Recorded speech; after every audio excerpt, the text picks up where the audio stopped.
Hi there, Kath Gammack, Rig Market Analyst with Westwood Global Energy, here with a quick recap of some of last week's offshore rig market highlights.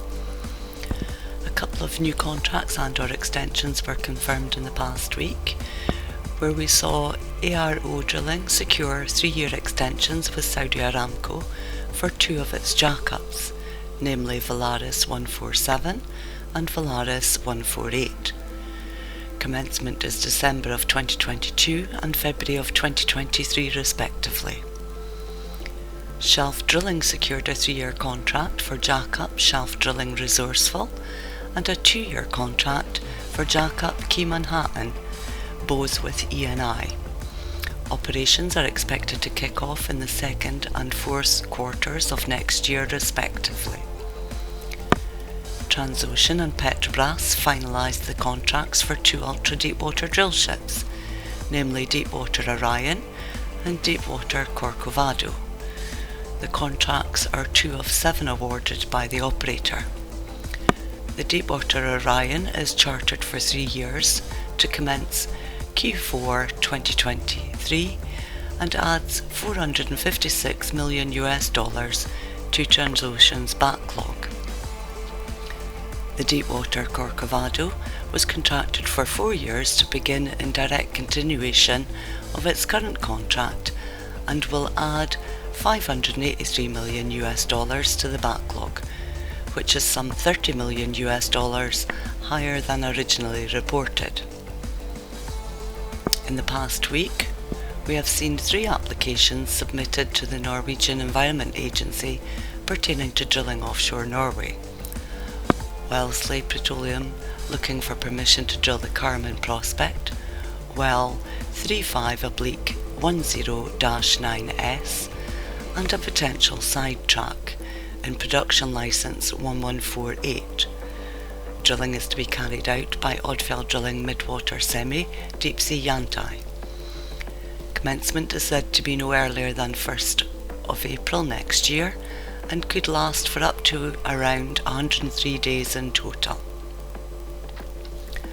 Aker BP submitted a couple of applications, the first of which was for permission to drill pilot holes in connection with the development of the Skarv field using Saipem ultra-deepwater semi Scarabeo 8 whilst operating in DP mode.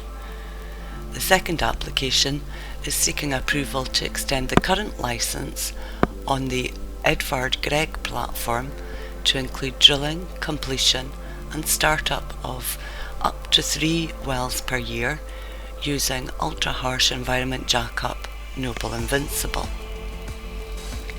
Also in the past week we saw Petronas Karagali make an oil discovery offshore Malaysia at its Nehari 1 exploration well, which was drilled using Valesto Energy's jackup Naga 6.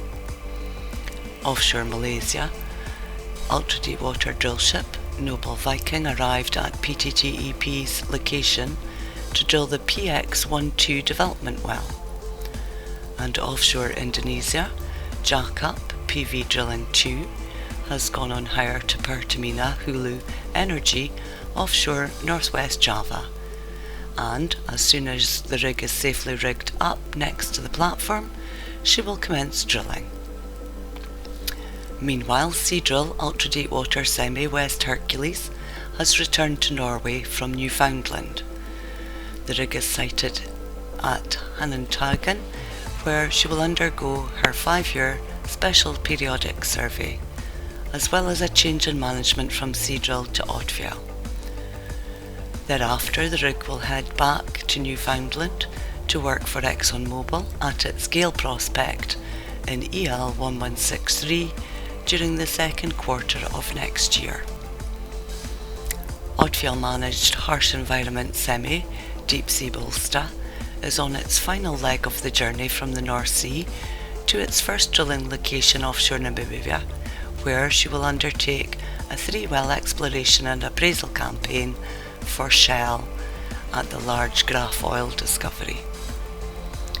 And finally this week, Saipem has exercised its purchase option for ultra-deepwater drillship Santorini from Samsung Heavy Industries for a reported price tag of $230 million. The rig was bareboat chartered in June of 2021 from Samsung for a 2-year period. She is currently operating in the US Gulf of Mexico until late 2023. That's it for this week. Many thanks for listening, and I hope you found this of interest. For more information on rig logics, please visit our website www.westwoodenergy.com.